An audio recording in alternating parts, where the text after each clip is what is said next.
Hello and welcome back to Lampo Stock as we do another installment of our commandment series. This is commandment what? Number 7. Number 7. And it is dum dum dum. Thou shalt not commit adultery. And that comes from Exodus 20 verse 14. Yes, 20 and 14. So my husband says this one's really easy, so I'm going to let him get started. Oh, yay. Oh, yay. So, the basis of this commandment, and I say it's really easy because of when you hear this commandment, let's say you're young, right? You're not married.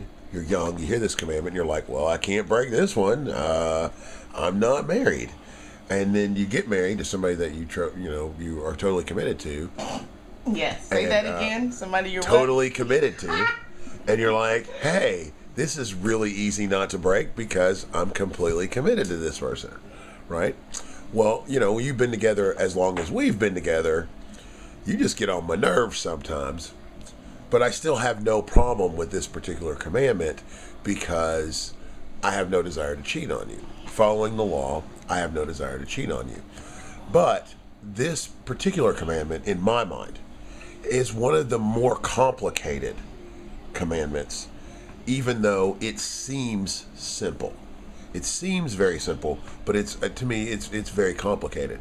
And Yeshaya, I think, really explains this commandment pretty well on the Sermon of the Mount. Now, that is in Matthew 5, but we're going to skip down to Matthew 5:27. I'm just going to do some quoting here real quick, and then we'll talk about it as we go. So, this is Yeshaya speaking at the Sermon of the Mount. You've heard it said that you shall not commit adultery. But I tell you that anyone who looks at a woman lustfully has already committed adultery with her in his heart. Now, this is why I say this is one of the more complicated commandments. Have you looked at someone lustfully? I have. I had no intention of doing anything. What? Well, I mean, I've done. I'm not gonna.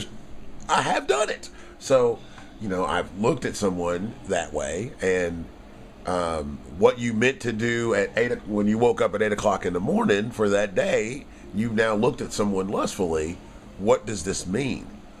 Which is why I'm saying, to me, this is one of the more complicated ones.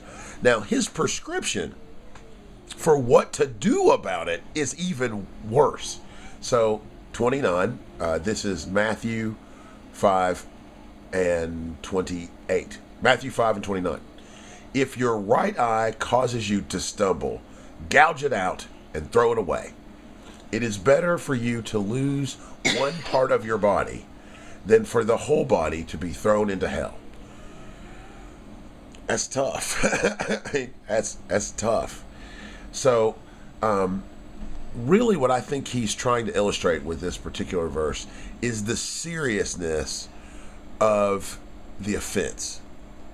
Okay, so I'm going to steal this show from him because you didn't steal a show. I mean, we were working together on this. I'm going to talk about this commandment because I feel like it is the one of the most important of the laws or the commandments that we're going over, because when you look up the word adultery in the dictionary, the definition says voluntary sexual intercourse between a married person and a person who is not his or her spouse.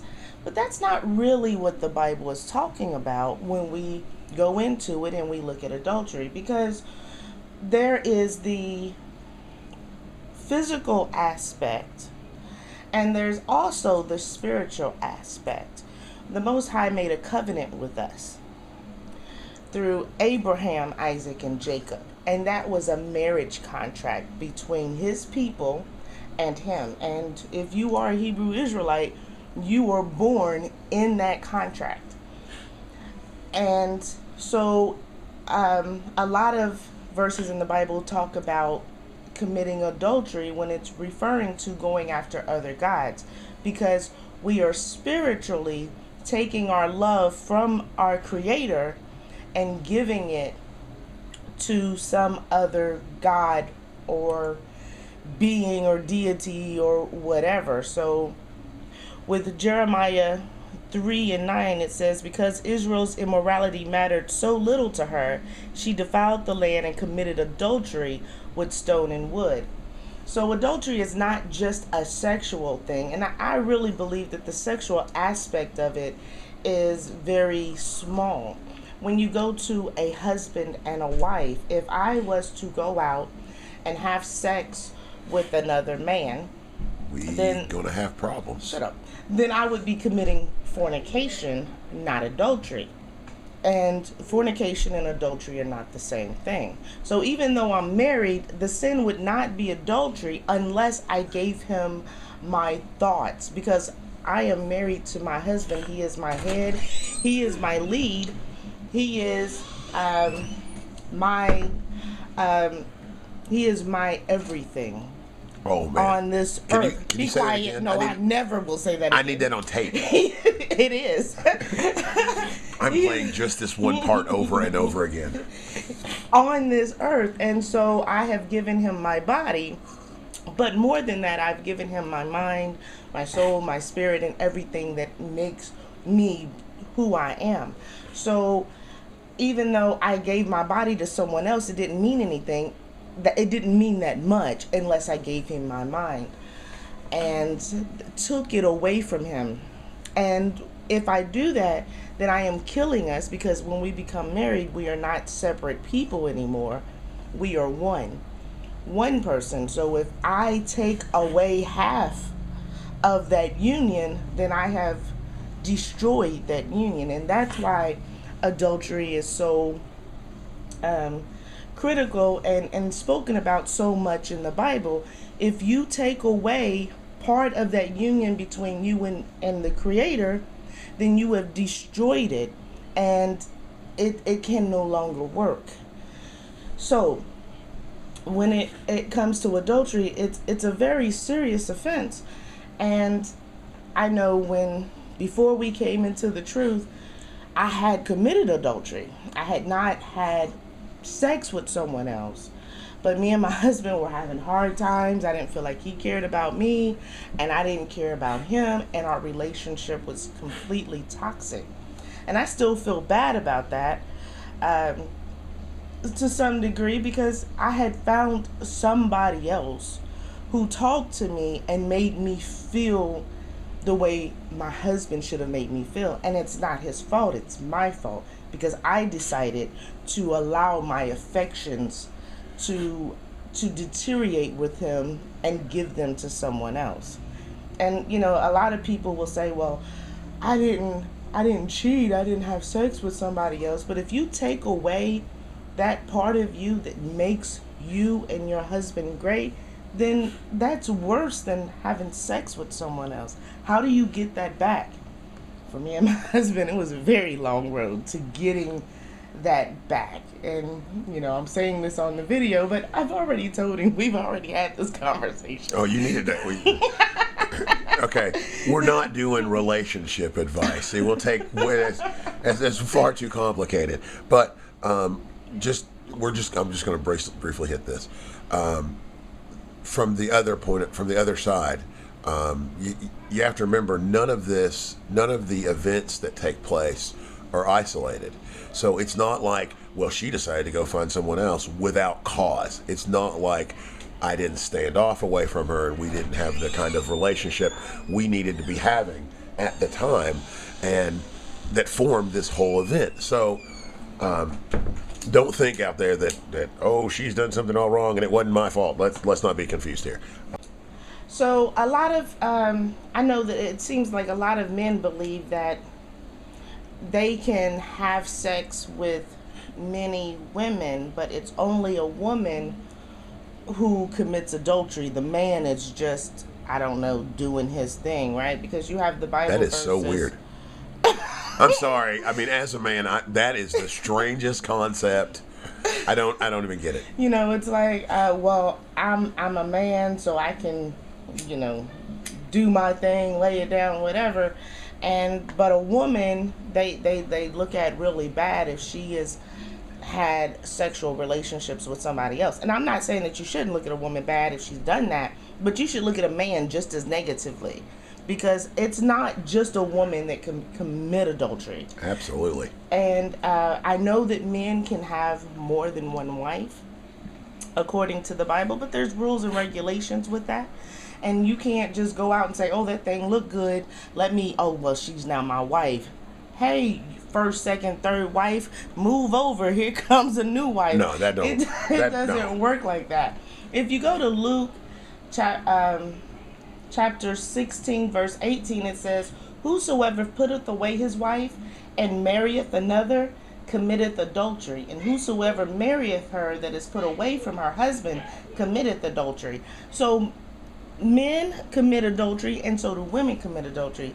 And if a man puts his wife away, like it says, and marries someone else, he has committed adultery. He has not just gotten remarried.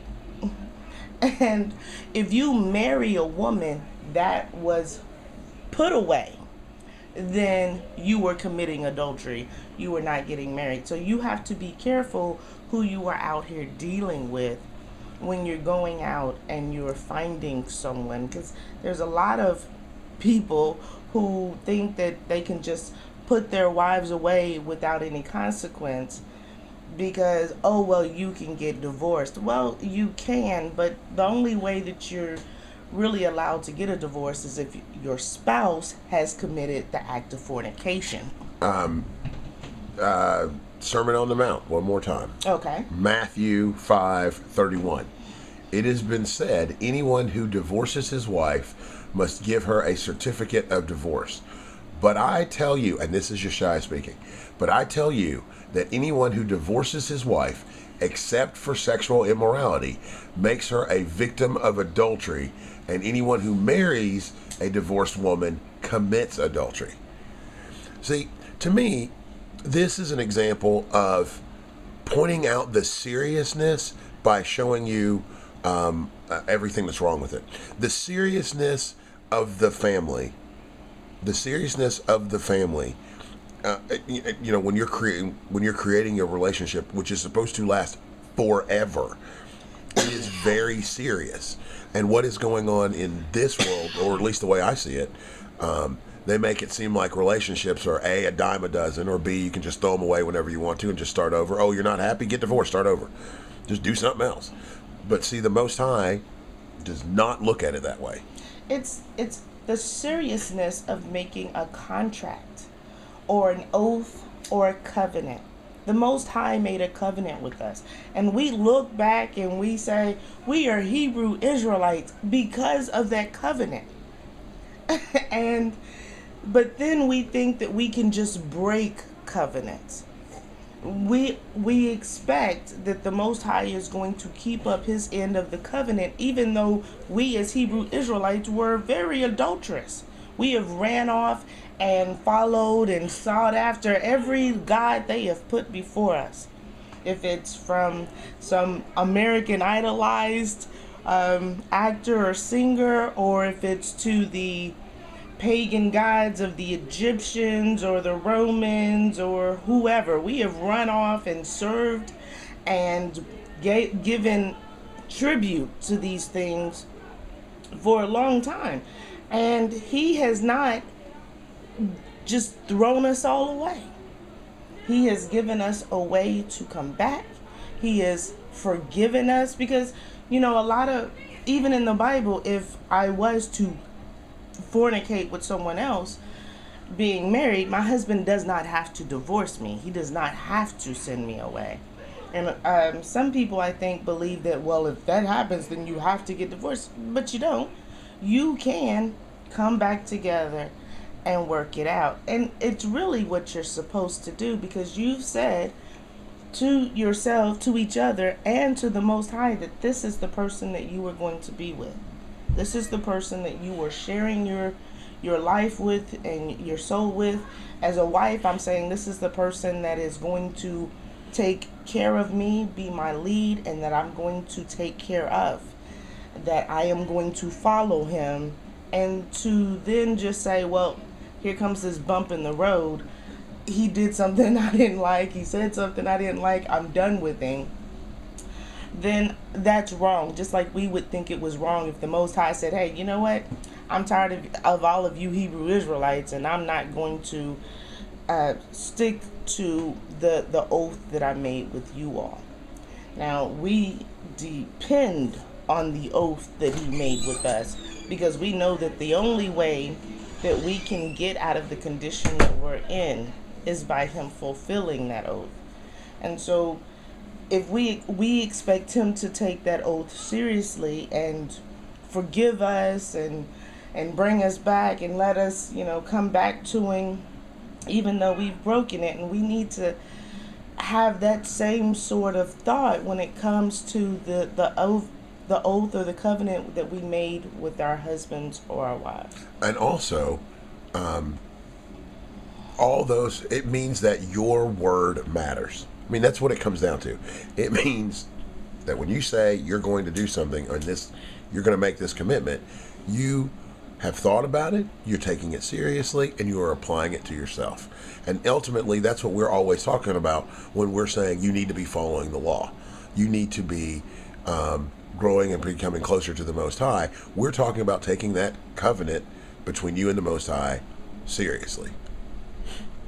But it does not mean that if you're not married and you have not made some type of special bond with a spouse, that you can just go out and have sex with whomever you want, because fornication is still a sin. Absolutely. It's still a sexual immorality, and you should be looking for that type of bond from someone that you can give to someone, and that someone can give to you. What is it we say?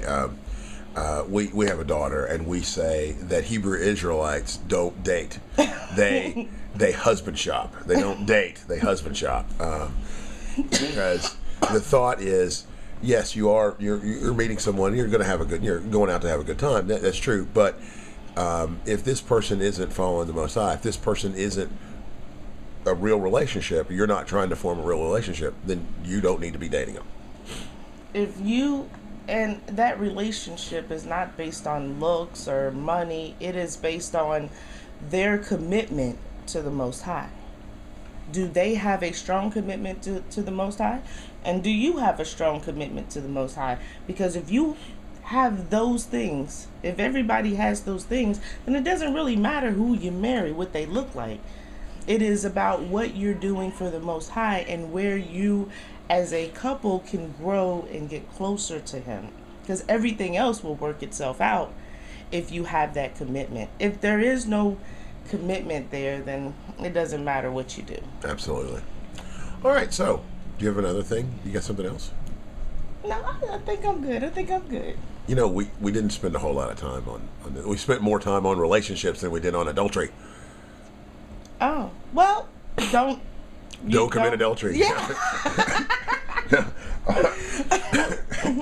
No, this is part of the reason to me that we did this series. We are doing this series is to take that moment and look at each one of the laws and take them seriously. I mean, I know we poke fun and we do the whole bit, but a lot of times people do or say what I said earlier. Oh, it's really easy not to break this one. If you're not married, you don't have to worry about it. If you are married, stick with your husband, your significant other, and you're done. That's it.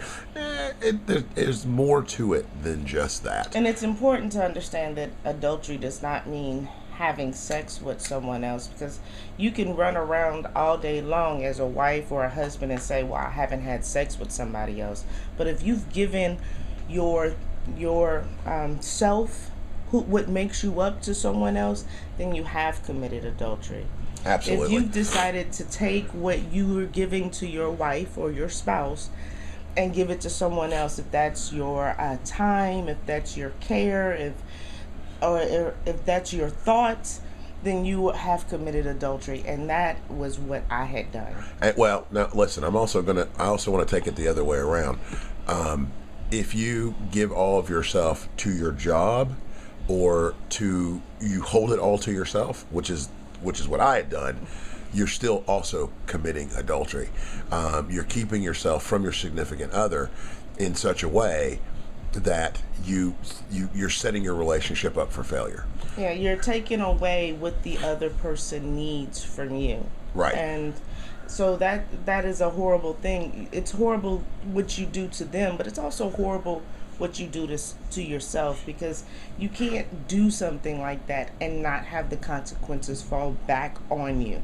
Okay, I'm done with therapy now. Okay. You know, so this has been Lamp Oil Stock. Hopefully you've had a great time hanging out with us today. You can catch up with us on Black Junction. Check out our other videos. We're also on YouTube. We want to thank you all so very much for spending a little bit of time with us. Hopefully you have an opportunity to think about the laws and how they affect you. If you have any questions or anything, please shoot us a comment or a concern. Just let us know. We love hearing from all of you. And thank you very much. Bye.